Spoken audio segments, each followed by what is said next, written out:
Just do it! Hey y'all, so I just wanted to come on here really quick. I woke up this morning and I turned on my car, and I knew in my head that my car was due for an oil change, but I was kind of putting it off just a few days just to get through the weekend. I didn't think anything of it, but when I started my car this morning, it started fine. It started driving fine, and I was driving and I was on my way to the Planet Fitness. On the way to the Planet Fitness, I had a check engine light and the VSC light came on, and y'all can only imagine like what was going through my head, right? And it came on, and weird enough, it came on right after I hit like this huge bump in the road. So I'm thinking like, okay, maybe, you know, it was a wire, like, you know, it has to be something small. So anyway, I proceed to drive, and I ended up I was on my way to the Planet Fitness, and luckily for me, there was an AutoZone in the same parking lot as Planet Fitness. So I went to the Planet Fitness, I took a shower, and I went to the AutoZone so that they could go ahead and run a check engine light diagnostic. Now the number P0025 came up. Now they went ahead and they printed out this whole check engine light diagnostic. It says P0025, B camshaft position, timing over retarded, bank 2. Code P0025 indicates that the bank 2 exhaust camshaft position timing was retarded beyond limits for a predetermined period of time. That's what it says. Most likely solution, replace oil control valve. The guy at the AutoZone place, he was so hell-bent on trying to basically charge me or some sort of sensor that was going to cost me like $70. And I was like, well, I told him, I'm like, thank you for the check engine light diagnostic. Let me go ahead and check out my car. And if I end up needing the part, then I'll come back and I'll get the part. Because it was like $70. And I'm like, wait, hold on. You know what I mean? I removed the engine cover to reveal like the gaskets and the sensors and the oil control valves and stuff like that. I take off the B camshaft sensor thingy. I take it off and I remove it and I look at it. And it looks fine. Like, it looks fine to me, but I'm not a mechanic, so I don't know exactly what I'm looking at. I look at a couple of videos and I decide to basically test the voltage of the B camshaft.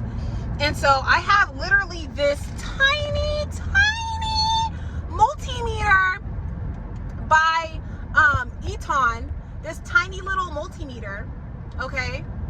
And I use this multimeter to test the B camshaft, and it was working fine. Like, the light was green, but I wanted to be sure. So I looked up a couple of videos, and the video said that it has to be reading between 6.9 to 7.9. And so I went in there and I asked them, I'm like, hey, do you guys have a multimeter? The lady at the counter, she was like, oh, I don't think we do. And I'm like, are you sure? You know what I mean? Like, you're an AutoZone, you should probably have a multimeter. And she finally found one. They pulled out the jankiest multimeter of life. And they proceed to like check my thing, right? So they're checking it, and they basically are literally struggling to get a read on it. Like, the multimeter is going crazy, and they know that the multimeter is going crazy. Like, we're both looking at the same exact thing. And basically, I don't know, something in my gut was like, I don't trust a thing these people are doing or saying, because it's like they don't look like they know what they're doing or saying. It's like they're hiring anybody here. So anyway, and then he's like, oh yeah, I'm pretty sure it's shot. Like, that's what he's saying. I'm pretty sure it's shot. I'm pretty sure you're gonna have to buy a new one. Give us your money. Basically, is what I was hearing. So I was like, something in my gut was just like, no, it can't be that. So I take it back to my car. I'm researching. And I use my tiny little multimeter again. It's working fine. The green light is going on. I ended up putting it back into my engine and like connecting everything back to where it was. And then I decided to check my oil. Tell me why, when I checked my oil, it was a little dirty. It needed to be changed. Like, let's be honest, I could have changed it like 500 miles ago, if not 1,000 miles ago. So now I'm going to be changing my oil every like 2,500 miles, because, you know, my vehicle is high mileage. So I am going to be changing every 2,500 miles. But, tell me why my engine levels were literally like at the last dot. Like, you know how there's 2 dots and it's supposed to be somewhere in the middle? It was reading towards the last dot. So obviously my engine oil was low. But when I looked at the dipstick, it's really hard to tell how dirty or clean your engine oil is by just looking at the dipstick. It's honestly really hard to tell because you have the old engine oil in there, and sometimes it can, like, you know what I mean? It can kind of mix together, so you don't really know who's who or what's what. So it's really hard to tell. But I was looking at my engine oil. I'm like, okay, my engine oil doesn't look like terrible. You know, I've seen worse, but it definitely needed more oil. So I'm like, you know what? If I'm going to be putting oil, I'm not going to just dump extra oil into my engine. Let me just go ahead and change the oil altogether. I literally changed my oil filter. And literally, after I was done changing my oil and I started on my car, all of the lights left. All of the lights turned off. The lights weren't even off to begin with. Oh, now don't get me wrong. I did put the expensive oil. I got the Valvoline high mileage oil. I changed my oil with some good oil. The high Valvoline mileage, high mileage oil that y'all probably seen in my previous videos. But I use that, and I use like a good Fram filter. I don't really have it right now because I threw it out, and the good Fram filter. That's what I ended up using. All in all, it was probably like, the oil was like maybe $27-30, and the Fram oil filter was like $12, maybe $14.10 after tax. So altogether, it was probably like maybe around $40. So $40, an oil change, and all the lights are off, no sensor codes. I'm gonna keep an eye on it, obviously, but I'm thinking that the oil wasn't circulating properly, and I was just past overdue for an oil change. That's my opinion. But yeah, y'all, lesson learned. And I was literally thinking to myself in the shower, like, oh my gosh, you know, like, one of my fears being out like here and like traveling so far is that what if like my car has issues or breaks down, you know, for whatever reason. But I mean, I know it's not going to break down because I've been taking really good care of it, and I know it's like really well maintained. Like a lot of major parts have been like updated and like maintained. But like, that was one of my fears, is that, oh my gosh, like, what if my car breaks down? What if I'm having issues with my car and I'm like halfway across the country? You know what I mean? But then I was like, regardless if I was back in California or not, I would still have to like handle it myself anyway. So I put on my big girl pants and I just did what had to be done. But anyways, I'm glad that it wasn't going to cost me as much as I thought it was going to cost me, because in order for me to change the sensor, the camshift sensor, it was going to be like $130 something, maybe like $150, somewhere around there, for me to change the other like sensor that it was, I don't remember all the names, but for me to change the other sensor, it was going to be like $70. I was like, yeah, no, I'm not doing that. So yeah, y'all, she's back on the road. Yeah. Honestly, y'all, if I wanted to be that type of person, that type of human being, right? If I really wanted to run scams, I would be a mechanic. Because imagine like anybody that wasn't me, right? In any other situation, that would literally go to a mechanic, pay $100 for a check engine light diagnostic, and they print out this paper, right? Makes it look all nice and formal and professional, right? They print you out this paper and said, oh yeah, ma'am, you have a code that's reading P0025, and then start talking in like all types of codes that, you know, the person doesn't even understand, right? And then I'm not even going to change the part, because I know that you just need more oil, and I might, you know, put in more oil, and I might give you a little oil change, and I will tell you that, yeah, I think I went ahead and I replaced the part. The part itself is going to cost $250. It's on the market for $133, but I'm going to throw another extra $100 on top of there, and tell you that we're getting it from our special suppliers. And then I'm going to charge you $2,000 in labor, because it's going to be a big job. And then I'm going to keep your car for 5 days to make it seem like we're really working hard on your vehicle, ma'am. And then all I'm going to do is going to just give you a quick oil change to make sure that the codes go away and that everything looks good. And I'm not even going to replace your part. I'm just going to give you back your car. And I'm going to collect my, money that I made off of you. Like $2,500 that I just made off of you? Let me tell you something. Ignorance is painful.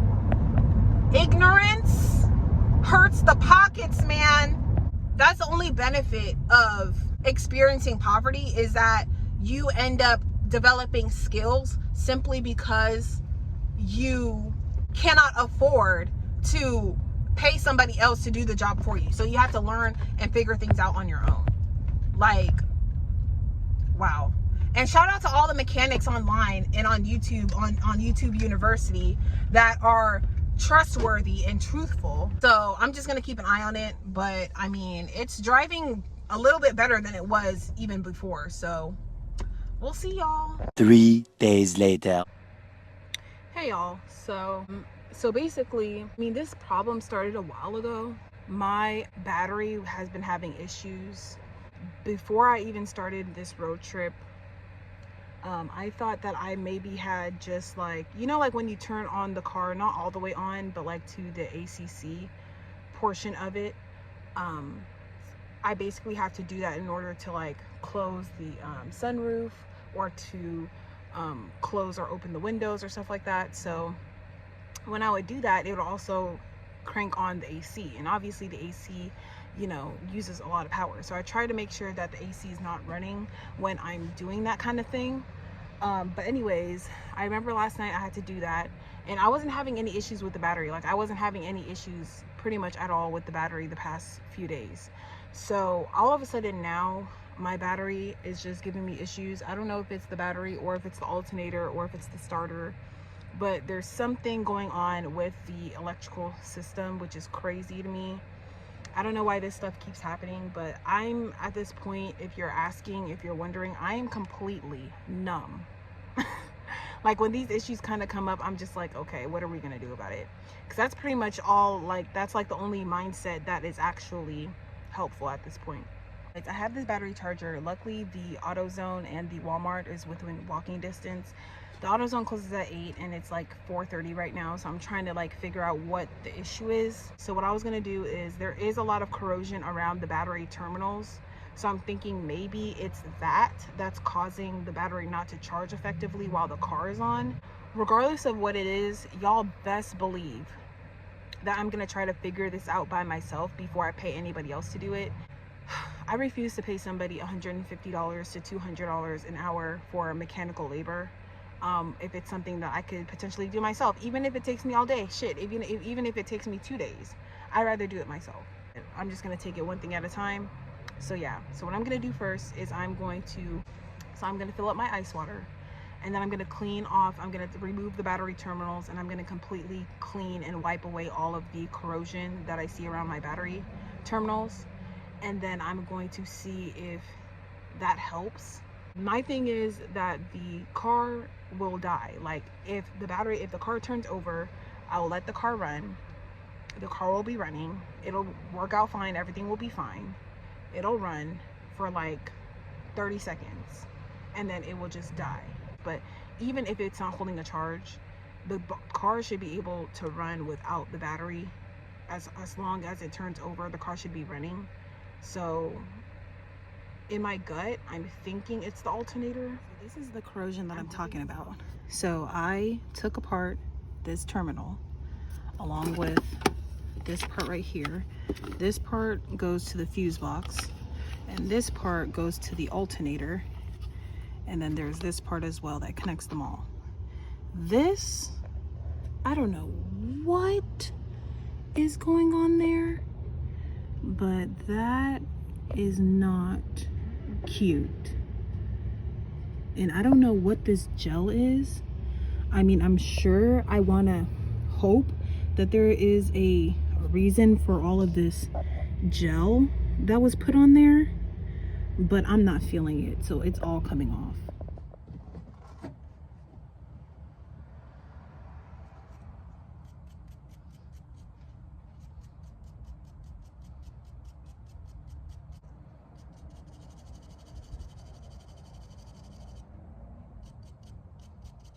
All right, y'all, so it's about the end of the day.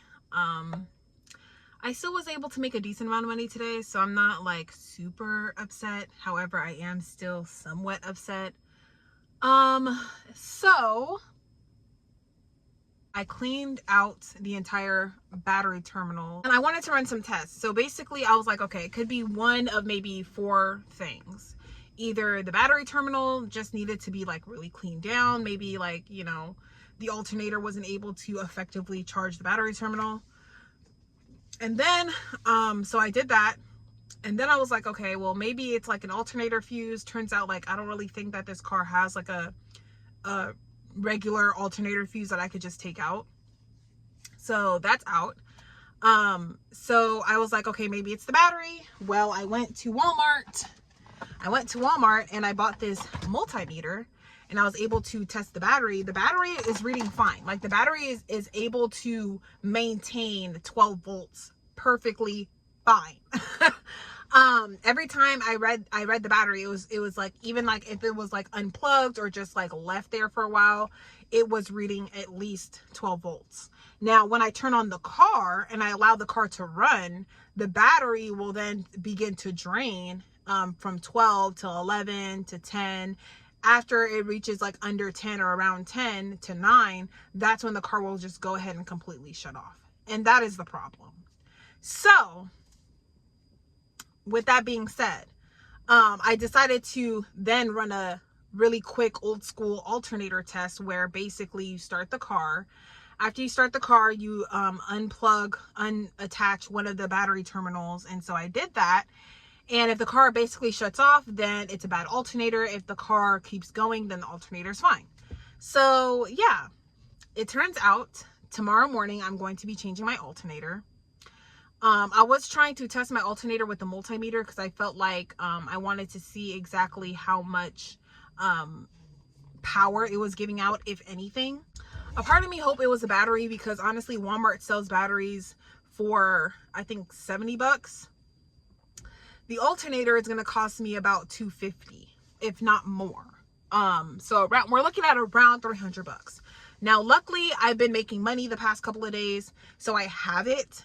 But it's going to completely erase all of the funds that I just made. There is an AutoZone literally in the same parking lot.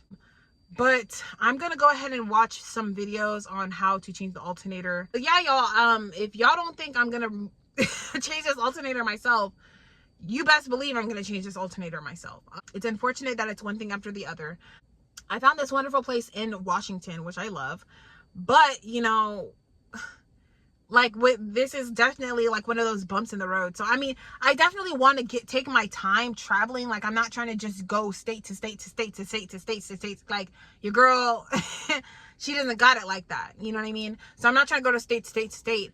I'm trying to like stay in one place maybe for like a month and then move, and then a month and then move. You know what I mean? Like, so within the next like, unless like I really don't like the state and like it's just not giving vibes, you know, considering the fact that I am a Black woman, if the state that I'm in or the area that I'm in, like I said when I left Portland, if it's not giving vibes, if I don't feel safe, if I don't feel like comfortable in the state or in the city or place that I'm in, then I'll go ahead and move to the next thing. But I don't want to just kind of be hopping from state to state to state. Like, I want to be able to actually really take in the vibes and the people and the atmosphere and everything like that, because one of the main reasons why I wanted to do this was, yeah, to see, you know, the country and stuff like that and get used to traveling, but also to see if the United States is really worth like being here. States to see if there's something better for me than California, because California is just not working out for me. Everything is just too expensive. Not that things are a lot cheaper here, but in Oregon, they don't have sales tax and things are a bit cheaper there. And then also in Washington, they don't have income tax and things are a bit cheaper here, like slightly cheaper, especially the gas. I'm trying to explore my options in the country before I just like quit cold turkey and just move countries. But yeah, y'all, that's pretty much the plan. So I'm going to be here for a while. I'm obviously still going to try and make videos and put videos out. I'm going to do at least a video a week. That's my goal, is at least a video a week. But anyway, I don't want to ramble. In the next clip, y'all will see me putting in my new alternator. It shouldn't be that hard. Other people say that they've done it in less than an hour, or like around an hour. For me, it'll probably take 2, but I'm gonna talk to y'all later. Tomorrow. All right, y'all. So I'm taking out the alternator today. Only extra tools that I had to buy was this wrench set. I couldn't access the pulley with my ratchet in socket. And I promise you, no pain, no gain. The only other thing that I would recommend is gloves, because this is not for the weak. The hardest part of this whole thing is actually physically getting the alternator out.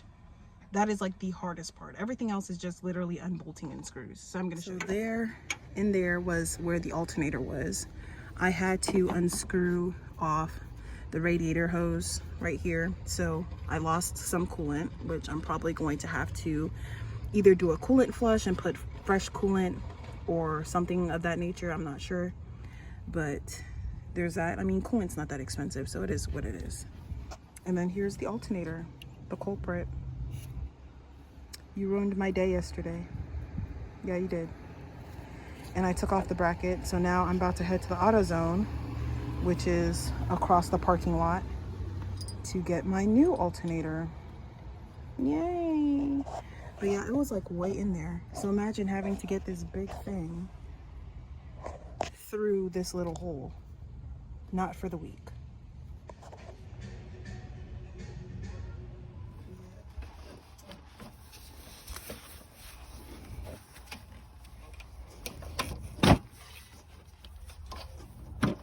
Y'all, so the alternator is in.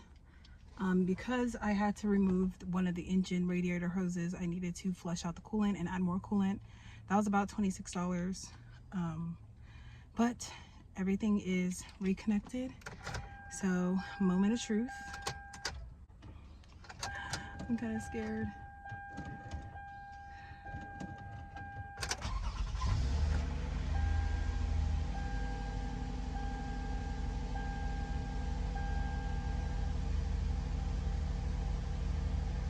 All the lights are off, y'all. I'm gonna check my multimeter, this thing, just to check the alternator, so I can also see what it's supposed to say. But let's see.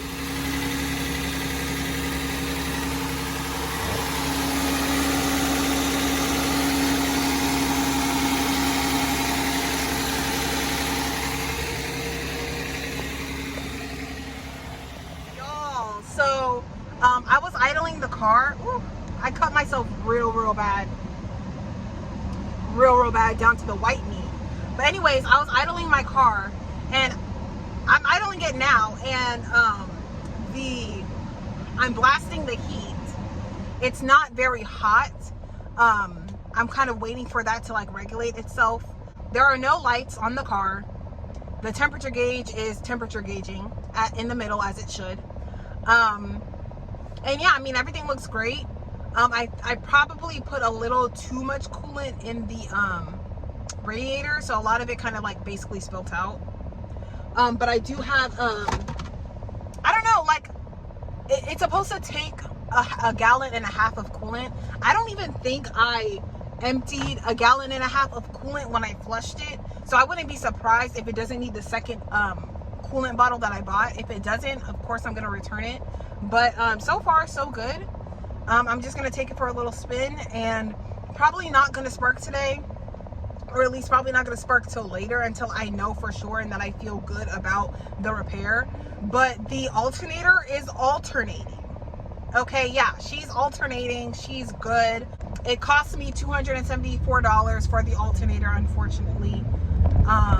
So really expensive, but it would have been way more expensive. I don't even want to think about how much whoever would have charged me had I had somebody else do this work for me. I don't even want to think about it, because I'm already knowing that I was going to get extra tax. So I mean, it is what it is. But unfortunately, just to let y'all know, I am going to be taking my time with this journey. I didn't show y'all the whole process because it was a process for one. But the hardest part, the hardest part, I promise you, is just physically taking out the alternator, as well as fixing the pulley serpentine belt thingy. I'm not sure why this is dinging. Was like the hardest part. So yeah, I'm gonna link a reference video down below, the one that I use. And so, you know, if you plan on doing this yourself, it'll be down below in the description box. And I will talk to y'all in my next video.